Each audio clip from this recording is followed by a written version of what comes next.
आज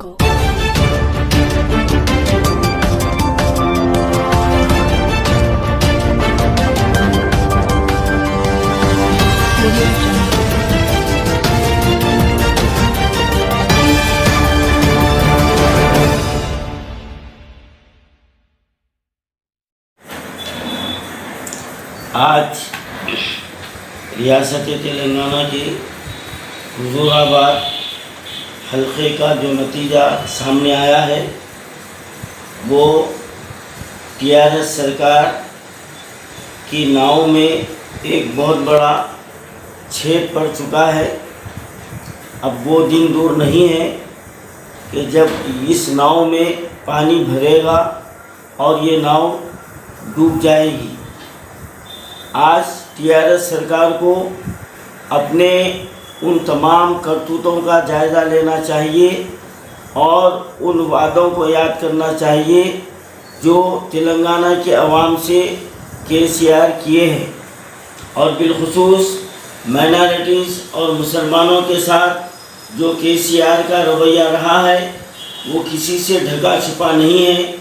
और केसीआर की ये आदत रही है कि वो सिर्फ मौक़ती तौर पर चॉकलेट थमाकर बेवकूफ़ बनाने के हरबे को हमेशा कामयाबी का ज़ामिन समझते आए हैं, लेकिन यही हरबा आज उनको ले डूबा है। आज टीआरएस सरकार को जो धक्का लगा है, मैं समझता हूँ कि केसीआर की ये खुशफहमी थी और हद से ज़्यादा खुद एतमादी थी। उनको इस बात का एतमाद था कि ये सीट किसी हाल हमारी झोली में आएगी। इंसान जब खुशफहमी में मुब्तला होता है और जब किसी को हद से ज़्यादा खुद एतमादी होती है तो इन हालात में उसका दिमाग मायूस हो जाता है और वो ऐसे काम करता है जो उसके लिए खुद नुकसानदाह है। केसीआर ने हल्के हुजूराबाद के दलित अवाम के लिए 15 लाख का ऐलान किया। अब ये जानने वाले जानते हैं कि कितनों के पास वो रकम आई।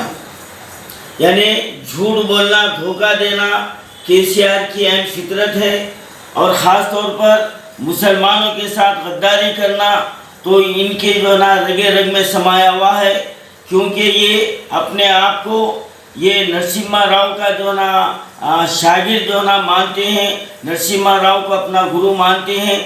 तो हमने उसी वक्त कह दिया था कि जब इन्होंने नरसिम्हा राव को अपना गुरु मानते हुए और निकलिस रोड पर जो उसके नाम पर जो एक सड़क को एक रास्ते को मौसूम किया, तो उसी वक्त से हमको ये अंदाज़ा हो चुका था कि अब ये टीआरएस सरकार की कश्ती डूबने वाली है और उसकी इब्तिदा हो चुकी है। और केसीआर अपने सबसे ज़्यादा तेलंगाना की हुकूमत ने, केसीआर ने, टीआरएस सरकार ने मुसलमानों की इमलाक को तबाह व ताराज कर दिया है। क्या ये मुसलमानों की बद्दुआएं खाली जाएंगी? क्या तुम अपने आप को धार्मिक होने का दावा करते हो? क्या ये नहीं समझते कि तुम जिसकी पूजा कर रहे हो कि उसके बंदों के साथ, इंसानों के साथ तुम जुल्म ज़्यादती करोगे तो क्या तुम्हारी हुकूमत बरकरार रहेगी? ये तो ये एक जो है ना इनके लिए इब्तिदा, इनकी उल्टी गिनती शुरू हो चुकी है। अब यहाँ पर मैं कांग्रेस के लिए चंद अल्फाज कहना चाहता हूँ। हमारे रेवंत रेड्डी साहब बहुत बड़े बड़े मजमे को जमा किए, लेकिन ज़मीनी सतह पर कोई काम नहीं हुआ। कांग्रेस की सितमजरी सी ये है कि कांग्रेस का हर कायद अपने आप को राहुल गांधी, सोनिया गांधी समझता है और वो ज़मीनी सतह पर काम करना नहीं जानते। बस पब्लिक को जमा करने के बड़े खुश हो गए। क्या हुआ कांग्रेसियों, क्या हुआ रेवंत रेड्डी, कहाँ गई तुम्हारी कांग्रेस? कहाँ गई? तुम्हारा जो है ना नामो निशान बाकी नहीं रहा। आखिर कब तक तुम जो है ना अपने आप को इस अहंकार में मुब्तला रखोगे? कांग्रेसियों, क्या अभी भी तुमको तुम्हारे आँख नहीं खुल रहे हैं? तुम क्या अभी भी ज़मीनी सतह पर जो ना काम नहीं करोगे तो फिर तुम जो है ना सफ़े हस्ती से मिट जाओगे। और याद रखो, जो माइनॉरिटी का साथ नहीं लेगा वो कभी, और जो मुसलमानों का साथ नहीं लेगा वो कभी भी तेलंगाना में हुकूमत नहीं बना सकता। और केसीआर ने मुसलमानों को धोखे पर धोखे दिए हैं धोखे पर धोखे दिए हैं, आज उसका खुमियाजा भुगतना पड़ रहा। आज तेलंगाना के अवाम ने बतला दिया कि केसीआर तुम फर्राड हो, तुम धोखेबाज हो, तुम्हारे दिल में तेलंगाना के अवाम के लिए कोई हमदर्दी नहीं है और बिलखुसूस मुसलमानों के ताल्लुक से तुम्हारा नज़रिया तो तासुबाना नज़रिया है, तासुबाना रवैया रहा। क्या तुम ये भूल गए कि तुम जो धार्मिक हो के मंदिरों की पूजा करते हो, क्या मुसलमानों की इबादत गाहें क्या वो मुकाम नहीं रखती? तुम कितने मसाजिद को शहीद किए, आज उसका नतीजा है ये मुसलमानों की इमाम मौज़ूनों की बद्दुआएं हैं तुम्हारे साथ। और ये मसाजिद की शहादत जो तुम्हारे गर्दन पर है, ये तुम्हारे आखिरी दम तक ये तुम्हारा पीछा छोड़ने वाली नहीं है। याद रखो, नरसिम्हा राव की नस्ल का जो हशर हुआ है, तुम्हारा भी वही होने वाला है। तुम्हारा खानदान भी गुमनामी में जो ना गर्क हो जाएगा, कोई तुमको पूछने वाला नहीं होगा।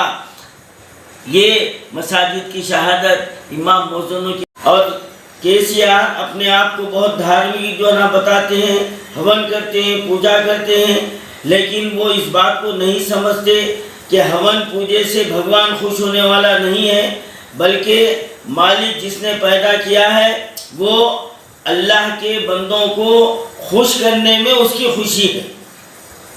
लेकिन केसीआर सिर्फ अपनी दौलत बढ़ाकर अपने ख़ानदान को जो है ना तेलंगाना में मुसल्लत कर दिए।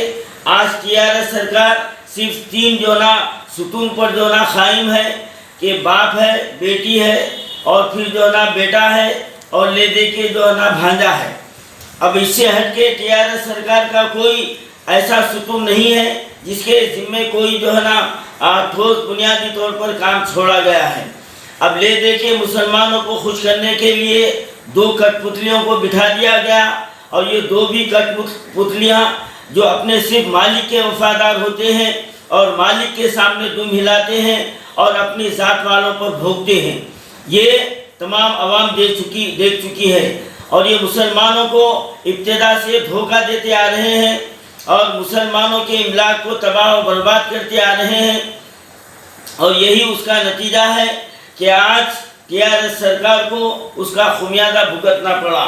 आज हम बीजेपी की कामयाबी से खुश नहीं हैं, बल्कि हमको खुशी इस बात की है कि केसीआर जो अब गुरूर व तकब्बुर में मुब्तला थे, जो अहंकार का शिकार हो चुके थे, आज हुजूराबाद के अवाम ने उनको उनका मुकाम बतला दिया है। हत्ता कि केसीआर ने रियासत के इमाम मौज़ूनों के साथ खिलवाड़ किया और इनके हवाली ये कहते हैं कि इमाम मौज़ूनों को हदिया दिया जा रहा है। अरे भाई, हदिया क्यों दिया जा रहा? हमारी औकाफ़ी इमलाक की आमदनी कहाँ जा रही है? केसीआर साहब क्या इसका जवाब दे सकते हैं? और हमको बेवकूफ़ पे बेवकूफ़ बनाया गया और दीगर हमारे भाइयों को पे स्केल पर उनको दिया जाता है और हमको हदिये के नाम पर 5,000 रुपये, वो भी 3-3, 4-4 महीने रोक दिए जाते हैं। और फिर इनका हवाली अबुल मुनाफिक वक्फ बोर्ड का चेयरमैन ये धमकी देता है, ये कहता है कि ये केसीआर की मेहरबानी है, ये अबुल मुनाफिक की ज़िंदगी केसीआर की मेहरबानी है, होम मिनिस्टर की ज़िंदगी और कुर्सी केसीआर की मेहरबानी है। ये मुसलमानों के ऊपर केसीआर की कोई मेहरबानी नहीं है, बल्कि केसीआर तुम्हारा ख़ानदान भी गुमनामी में जो ना गर्क हो जाएगा, कोई तुमको पूछने वाला नहीं होगा। ये मसाजिद की शहादत, इमाम मौज़ूनों की बद्दुआएं और वक्फ इमलाक की तबाही, ये तुम्हारी नाकामी का सबब बने हैं, नाकामी का सबब बने हैं। अब यहाँ से तुम्हारी उल्टी गिनती शुरू है। अब तुम दोबारा चीफ मिनिस्टर बनने का ख्वाब देखना छोड़ दो। और मैं कांग्रेस से कहता हूँ, कांग्रेसियों समझ जाओ, हर एक छोटा लीडर, चाहे माइनॉरिटी का हो चाहे मुसलमान हो, कोई भी लीडर हो, अपने आप को नेशनल लीडर तस्वुर करता है। उसका नतीजा तुम्हारे सामने है। अगर अब भी नहीं समझोगे, कांग्रेसियों, तुम्हारी जो ना नामो निशान ख़त्म होने वाला है। और फिर एक वक्त वो आएगा कि तमाम कांग्रेसी मुँह छुपा कर जो ना फिरेंगे। जलसे जुलूस में पब्लिक को जमा कर लेना ये कोई तीर मारने का काम नहीं है। जमीनी सतह पर तुम आज तक वक्फ बोर्ड के खिलाफ रेवंत रेड्डी तुमने आवाज़ नहीं उठाई। रेवंत रेड्डी तुमने कभी इमाम मौजूद के खिलाफ आवाज़ नहीं उठाई। मुसलमानों के इमलाक की हिफाजत के लिए तुमने आवाज़ नहीं उठाई। मुसलमानों की तालीम के लिए तुमने आवाज़ नहीं उठाया। और मुसलमानों के इमलाक को जो तबाह किया जा रहा है उसके खिलाफ तुमने आवाज़ नहीं उठाया। और कई ऐसे मौजूआत हैं कि कांग्रेसियों ने इसको पसे पूछ डाल दिया, तो आज तुमको भी जो है ना तुम्हारा मुकाम अवाम ने बतला दिया है। और फिर यही रवैया रहा तो फिर जो है ना तेलंगाना से कांग्रेस का भी सफाया होगा। और फिर ये हमारा केसीआर तो जो ना मुँह छुपाते हुए अपने फार्म हाउस में जो ना जा छुपेगा और इसके ख़ानदान का कोई पुरसाने हाल नहीं होगा। ये जो है ना आज ये पैगाम है केसीआर की जो है ना ये शिकस्त इस बात की जो है ना अलामत है कि यहाँ से